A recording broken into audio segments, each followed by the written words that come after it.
Hello, purpose-driven career leaders. Kori Burkholder, founder of Purpose-Driven Career Accelerator program.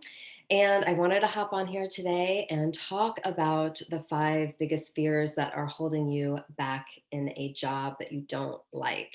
Yesterday, I talked about the number one fear, which is the fear of the unknown and lack of career clarity.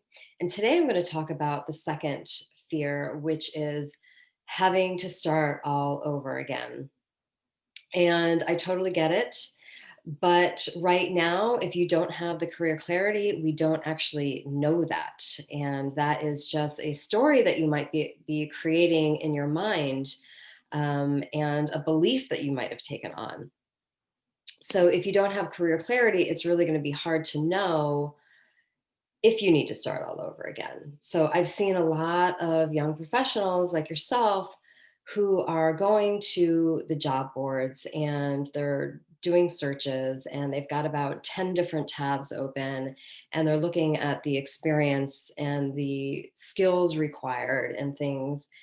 And they're like, I don't have that, I don't have that, I don't have that. But they're all over the place. And then they get frustrated and then they stop and then they just go back to work in the job that they don't like. So do you see the problem here? The problem is that there's no clear direction. There's no career clarity. And without the career clarity, it's going to be hard to understand what kind of skills or experience that you might need.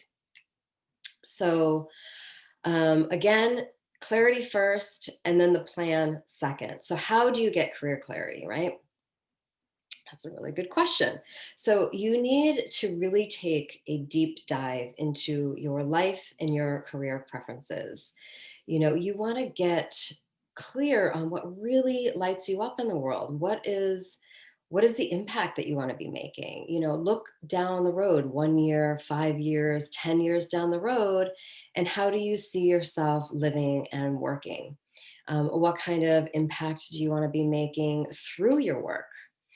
And you want to be spending time doing this work now so that you're not floundering around anymore, you're not job hopping and jumping into one bad job into another, or running away from a bad boss and then finding it at another place.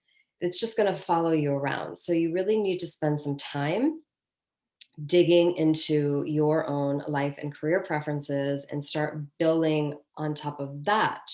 And then it's time to do the more tactical pieces. Once you have the career clarity, it's going to be easier for you to understand what kind of skills that you might need, what kind of experience that you might need. And maybe it's just a few small tweaks here and there. You know, I work with a lot of clients where we can translate their experience or their skills into this new job. It's just a matter of tweaking some things here and getting them ready for their interviews. So it's not a matter of having to start all over again. It's just a matter of making a few tweaks, or maybe it's that they can get some volunteer experience while they're working at their current job. So there's always, like, once there's clarity, I'm going to say this over and over again, once there's clarity, then it's going to be so much easier for us to make a plan to get you from where you are now to where you want to be. So, if this resonates with you at all and you're needing some support in getting that career clarity, I would invite you to schedule a call with me. And it would just be a 15-minute brainstorming call to work out if or how I can help you. And if I can't, I will simply let you know and I'll try to point you in the right direction. But if I feel like I can help, we'll go ahead and book in a longer call to talk about the how. So I really look forward to speaking with you and connecting with you and learning more about you. And again, my name is Kori Burkholder, reminding you to take action, feel the fear, and do it anyways.